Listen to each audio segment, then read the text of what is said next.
3 days before the surgery, Dorian came to find Lance at the machine building. Lance was at his usual position, notebook open, the machine on its platform in front of him, the algorithm representing the same problem it had always represented, no closer to resolution than the day he'd first seen the machine. He heard the door and didn't turn around. Still thinking. Dorian walked to the side of the room and stood looking at the machine with the expression he always wore around it. Not technical interest, not scientific curiosity, but the proprietary satisfaction of a man looking at something he owns that is about to do what he bought it to do. He moved carefully, as he always did, the 73-year-old body making its small compensations, the slight deliberateness in each step. But his eyes were unchanged, entirely, uncompromisingly alert. The surgery is in 3 days. I know. I wanted to ask you directly, before it happens. One more time. Are you still set on not helping? Lance opened his mouth. He had the answer ready, had been holding it ready for weeks, firm and clear and unambiguous. He had said it before without hesitation. He knew what he believed and why he believed it, and the belief had not changed. He could not make himself say it. The words were there, the conviction was there, and something else was there too. The weight of everything Dorian had laid out in the kitchen, the wars described with accountant's precision, the nuclear sequence sitting in some encrypted instruction file somewhere in Dorian's operational network, waiting. The specific image, which Lance could not entirely banish, of Juliet at the hospital in Palo Alto, going about her shift, while somewhere in the background, a signal moved through systems she knew nothing about. He stood with the notebook in his hand and said nothing. Dorian watched him with the patience of a man who had expected exactly this. I see. That's all right, Lance. You have time. The surgery is in 3 days. What does my timeline have to do with that anymore? Everything. The surgery will happen regardless. Osei is ready. The protocols are established. Whether it succeeds or fails, the machine's role remains what it always was, a safeguard. But here is something I want you to understand, since I believe in giving you accurate information. Even if you refuse after the surgery, even if you continue to refuse indefinitely, I am not particularly worried. Why? Dorian's voice shifted, losing its boardroom precision, becoming something quieter, almost warm. Lance, I know you don't think of me as a friend. I understand that. But I'll tell you something strange. I think of you as one. There's something about you that makes me want to share things. You listen. You actually listen, which is rarer than you'd think at my level. So let me share something with you, as a friend. He turned to face Lance fully. His voice remained entirely calm. My plan is a masterpiece. I believe that completely. I want this surgery to succeed. I want to walk out of that theater in a body that works the way mine used to. And I want to live, really live, for another 50 years. But there is a part of me, a small, honest part that I don't show many people, that almost hopes it doesn't go well. I have this idea in my head, Lance. If I die, if I truly cannot have this world anymore, I don't want it to continue without me. I want it to end with me. I want the world to cease because it simply cannot bear to go on without someone like me in it. If I can't have it, no one else can have it either.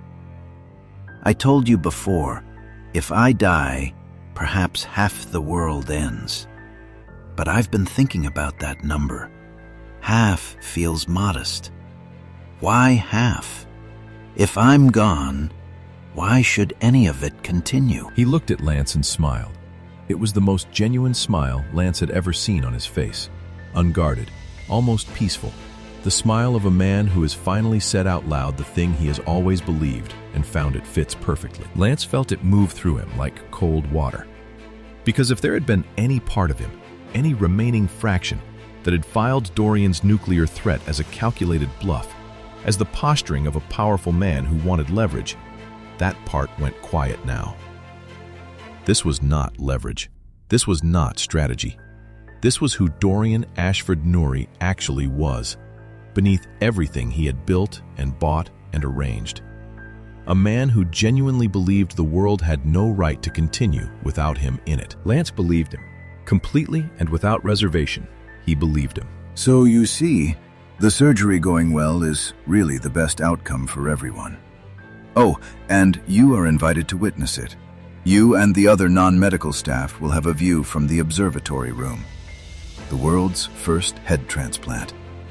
You really shouldn't miss it. He walked out. Lance stood alone with the machine and the notebook and the specific silence of a man who had just been shown, very clearly, the dimensions of the cage he was in. He stood there for a long time.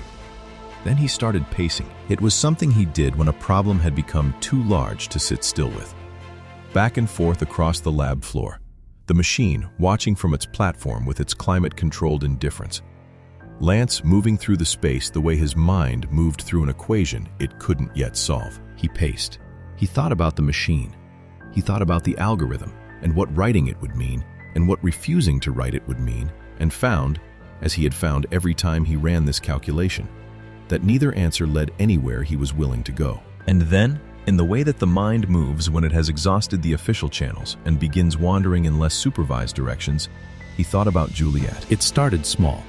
Just her face, the specific way she looked when she was listening to something she found genuinely interesting.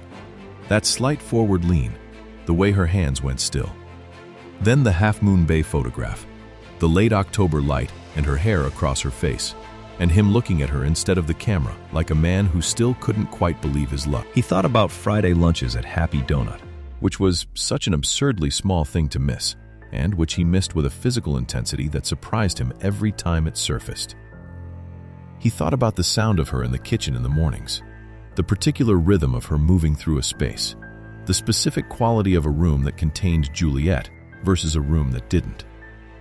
He thought about the engagement ring and the 17 photographs and the wedding they hadn't planned yet, because there had always been time. He stopped pacing. The thing about Juliet, the thing he had known from almost the beginning and had never quite found the words for, was that when he was with her, the problems didn't go away. The hard things stayed hard. The impossible things stayed impossible. But they became, somehow, more navigable. Not because she solved them for him, but because her presence reminded him of something his mind tended to forget when it was deep in a problem. That the problem existed in a context. That the context mattered. That the person you were solving it for was the actual point. He had never felt more alone than he did on this island. Not even close. It struck him, standing in this room, with the machine humming quietly on its platform, that this was not the first time. That there was something almost deliberate about it. The way the universe kept finding new ways to put distance between him and Juliet. Not time, not misunderstanding, not the ordinary friction of two lives lived together. Distance. Space.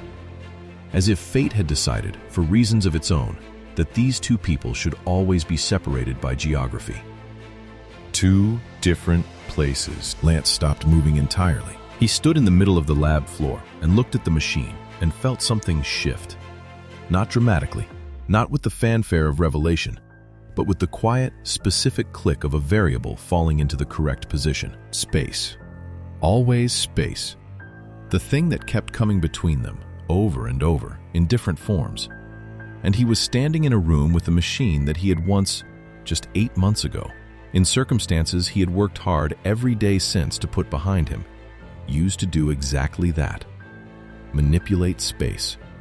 Move something from one point to another without crossing the distance between them. It had never occurred to him, not once in all the weeks on this island, and he understood why. Dorian's pressure had been so singular, so relentless, so entirely focused on one thing, that Lance's mind had narrowed to match it. Time. Complete the time machine. Reverse time.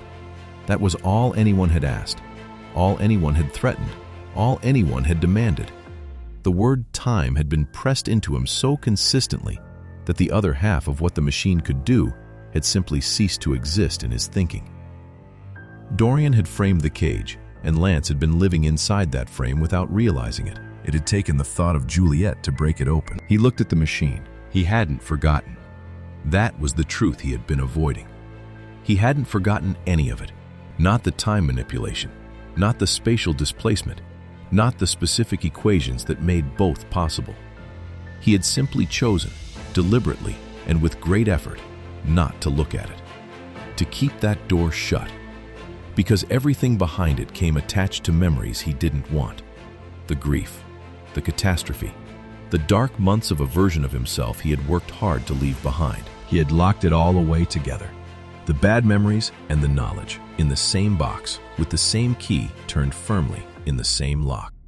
Standing in this room now, with the machine in front of him and Juliet on the other side of an ocean, and 3 days until a surgery that would make everything worse, he reached for the key. It cost him something to do it. He felt that clearly. The deliberate unlocking of something he had promised himself he was done with. The acknowledgement that the person who had built this machine and done what he had done with it was not someone he had successfully left behind, was still him, would always be him, and was right now the only person who could get him out of this room. He didn't need to reverse time. He didn't need to give Dorian anything. He needed to change what the machine was solving for. Not when, where. He had done it before. He could do it again.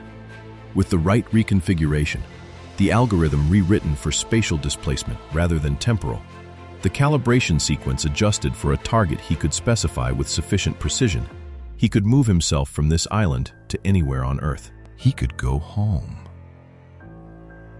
The thought landed with enormous weight, and then immediately, the next thought arrived right behind it. Getting home wouldn't solve everything. Dorian's nuclear contingency wouldn't disappear the moment Lance stepped off this island. Somewhere out in the world, people were already holding instructions, sealed, specific, waiting only for word of Dorian's death to act on them. Lance couldn't see those people, couldn't reach them. Getting himself to safety wouldn't stop them. He knew that. But staying here, trapped, with no contact and no allies and no ability to act, that solved nothing either. The odds of stopping Dorian's contingency from inside this island, with no resources and no help, were essentially zero. From the outside, though, with a phone, with Ethan Stratford on the other end of it. One step at a time. Get off the island. Get to Ethan. Figure out the rest from the outside. He pulled the notebook toward him, turned to a fresh page, and began. He had 3 days before the surgery.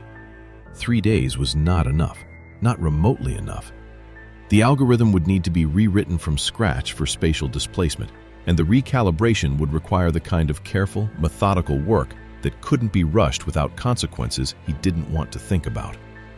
A mistake wouldn't produce a machine that almost worked. It would produce something catastrophic and irreversible. He had to get out before the surgery. He worked through the night and the 2 days that followed with an intensity he hadn't felt since the original machine. Barely sleeping, barely eating, filling page after page of the notebook with equations that he tested quietly against the machine's systems. The spatial displacement algorithm was coming together. He could feel it resolving, the way a proof resolves. Not all at once, but incrementally. Each solved variable narrowing the remaining uncertainty, but it wasn't ready. Not quite. The best window, he had decided, was surgery day itself. Every person on the island would be focused on the operating theater. The medical team inside, everyone else in the observatory. Nobody watching the machine building. Nobody watching him. If he could get the algorithm functional by then, surgery day was his best and possibly only clean chance to disappear. The day before the surgery arrived, Lance sat at the machine's console in the early hours of the morning and ran his latest test sequence and watched the results and felt the specific, deflating weight of not yet. Close. Closer than yesterday, but not ready.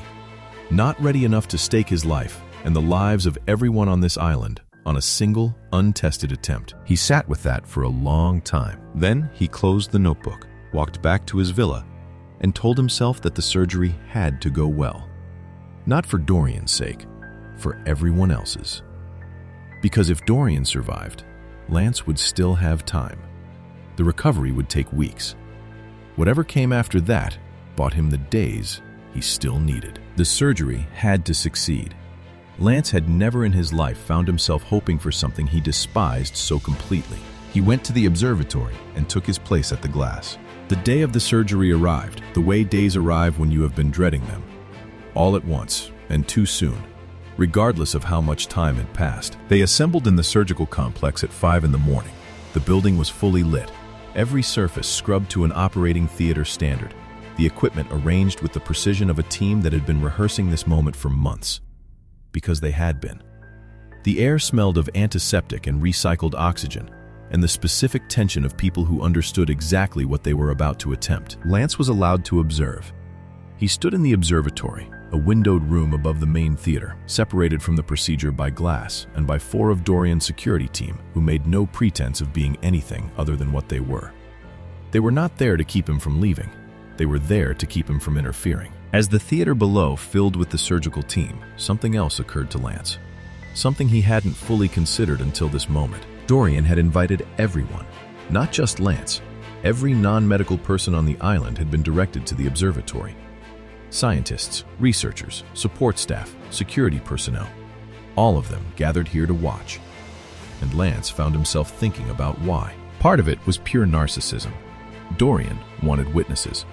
Wanted the world's first head transplant observed, documented, remembered. Even if nobody outside this island would ever know, Dorian needed an audience for his own miracle. That was entirely consistent with everything Lance understood about the man. But the other part of it, the part that landed with a cold, quiet certainty, was more practical. A surgery this audacious, if it ever became public, would destroy Dorian. Ethical violations, legal consequences, the kind of international scrutiny that no amount of money could fully contain. And yet, Dorian had gathered every person on this island into one room to watch it happen. Because he had no intention of letting any of them leave. Lance looked around the observatory. The scientists, the physicians who weren't in the theater, the security guards standing at the walls, the support staff who kept the facilities running. All of them here. All of them witnesses. All of them, Lance realized with a cold settling in his chest, as trapped as he was. He was not the only prisoner on this island. He had simply been the only one who knew it yet. He turned back to the glass. The surgery itself was, against every reasonable expectation, almost beautiful. Lance had braced for something gruesome. The visceral horror of watching 2 human beings taken apart and reconfigured. What he witnessed instead was something closer to the most precise and deliberate craftsmanship he had ever seen. Under the overhead lights, with the large monitor displays broadcasting every detail in extraordinary resolution, what Osei had built was not a spectacle of violence, but a demonstration of surgical mastery so complete it was almost impossible to look away. The first 5 hours were preparation. Lance had not anticipated the patience of it, the methodical, unhurried work of connecting the systems that would sustain both bodies at the moment of separation. Tubes, dozens of them. Each one placed with absolute precision, each connection checked and rechecked. Osei moved between the 2 tables without urgency, without wasted motion, the way a musician moves through a piece they have practiced until the notes are no longer notes, but simply breath. The team around him matched his rhythm exactly. Nobody spoke unnecessarily. Nobody rushed. Then came the moment Lance had been dreading. Cale's head was separated first. The logic was clinical and terrible. Cale was the donor. His survival was not the priority. By separating his head first, Dorian's head would spend the minimum possible time without a body, the highest risk moment of the entire procedure reserved for the patient who mattered. It was medically sound. It was also the most honest possible expression of everything Lance had found unconscionable about this surgery. The cut was clean. That was the thing that struck everyone in the observatory into absolute silence. How clean it was. No chaos, no blood. Osei's hands moved with a steadiness that seemed almost inhuman, and where Lance had expected horror, there was instead the shocking precision of a thing done exactly right. Tubes connected to Cale's neck the moment of separation, sustaining the head with the quiet efficiency of systems that had been designed for exactly this. Cale's face, disembodied, looked almost peaceful. The color in his cheeks was normal. His features were composed, unmarked. If you didn't look below the jaw, You might have thought he was simply lying very still. Someone in the observatory made a sound. Not a word, just an involuntary exhalation. And then there was silence again. Osei handed Cale's head to an assistant without looking up. The head was taken to a corner of the theater and placed carefully, maintained on its tubes. And then Osei turned his full attention to the body. What followed was the most extraordinary 5 minutes Lance had ever witnessed. Osei examining Cale's body with the thoroughness of a man inspecting something he had built and wanted to be certain was perfect.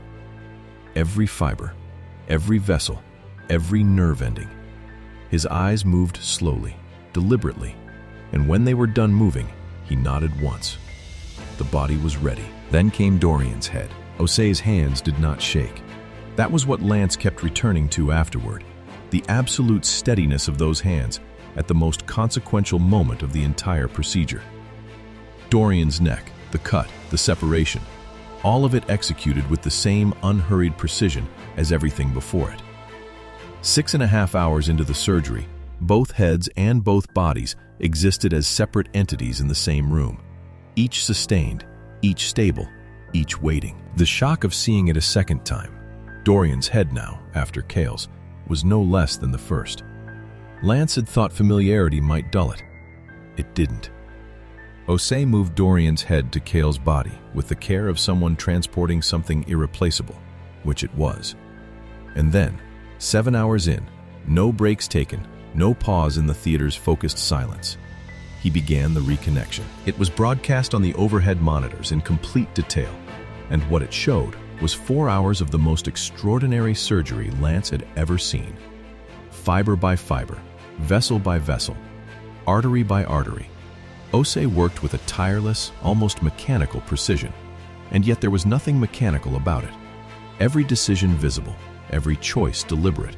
The hands of a man who had been preparing for this moment for 2 years, and was now simply doing what he had come to do. Lance watched and felt the specific discomfort of being moved by something he despised. At the 11-hour mark, Osei stepped back from the table. He looked at what he had done. He checked it, again and then again, the way a man checks something when he already knows the answer, but needs the ritual of verification. Then he raised both arms. The cheer that went through the theater and the observatory simultaneously was immediate and genuine and complete. People who had been awake for 11 hours without a break erupted with the relief of it, clapping, embracing, the specific joy of people who have done something impossible and are only now allowing themselves to feel it. Lance did not clap. He stood at the glass and felt something complicated move through him. Not joy, not satisfaction, but a relief that shamed him slightly with its intensity. Dorian had survived, which meant the world had not ended, which meant Lance still had time. He was not proud of how much that mattered to him in this moment, but it did. He was still processing this when he noticed it. Cale's head, still in the corner of the theater, still connected to its tubes, still sustained, still viable, still, somehow, Cale. And Dorian's original body, still on the second table, still maintained by its tubes, sustained and waiting. Lance looked from one to the other, looked at the celebration happening around him in the observatory, looked at the theater below where Osei was accepting congratulations from his team with the quiet dignity of a man who had just made history. Nobody was moving toward Cale's head. Nobody was preparing to reconnect it. The realization arrived with the force of something physical. Of course, Dorian would never allow his old body to be given to someone else. That body, failing, declining, the body he had just escaped, why would he permit another consciousness to inhabit it? And without Dorian's cooperation, without Osei's attention now entirely consumed by Dorian's recovery, Cale's head would simply remain where it was, sustained by tubes, alive in the most technical sense of the word, never reconnected to anything. Lance opened his mouth. You need to reconnect Cale's head. It came out louder than he intended, much louder. The observatory had been noise a moment ago. Applause, voices, the collective release of 11 hours of tension. And then it was not. Because Lance was standing at the glass, shouting at the top of his lungs, his voice filling the room, his fist against the glass. You need to reconnect Cale's head. Someone, reconnect his head. Nobody in the surgical theater could hear him. The glass was too thick. the room below sealed. But the observatory had gone completely silent, the 30-odd people in it turning to look at him with expressions ranging from shock to discomfort to something that looked, in several faces, uncomfortably like recognition. The guards moved toward him immediately. Lance pressed both hands against the glass, scanning the theater below with desperate urgency, looking for any face that might somehow see him, any pair of eyes that might catch his through the glass and understand what he was saying. The monitors overhead showed everything in close detail. Osei at the table, the team celebrating, Kale's head in the corner, the tubes sustaining it, the color still in his cheeks. And then, for just a fraction of a second, in the corner of one monitor, Mara. She wasn't looking at Lance. She couldn't have been. The camera had simply caught her at the right angle. Her face turned slightly toward the observatory glass in the aftermath of the celebration. But Lance could see her eyes, could see in them with complete clarity, something that had nothing to do with triumph or relief or the satisfaction of a procedure completed. Something that looked like the specific expression of a person who has just been confronted, without warning, with the full weight of what they have done. There was something at the corner of her eye. She couldn't wipe it. Full scrub, gloved hands. She simply stood with it there. The guards reached Lance. They didn't strike him, didn't restrain him with any particular force, simply took him by the arms with the practiced efficiency of people trained to remove problems quietly, and walked him out of the observatory and through the door and into the warm morning air outside. 3 of the 4 guards went back inside. The 4th remained, positioning himself a respectful but unambiguous distance away, watching Lance with the neutral expression of someone doing a job. Lance stood with his back against the wall of the building, the warm island air moving around him, the sound of the ocean somewhere beyond the tree line, and felt the full weight of his helplessness settle over him like something physical. He had screamed. He had pressed his hands against the glass and screamed, and it had changed nothing. Kale's head was still in that corner. The celebration was still happening inside. The world had just witnessed the most medically significant event in human history, and in the middle of it, a 24-year-old young man had been forgotten. Lance leaned against the railing and looked at the ground and breathed. There was nothing he could do for Kale right now. That was the truth he had to sit with. The only thing he could do, the only thing that would matter, for Kale or for anyone else on this island, or for the world outside it, was finish what he had started in the machine building. Get the algorithm working. Get out. Get to Ethan. He stood in the warm morning air with one guard watching him from a distance, and made himself hold on to that. It was all he had.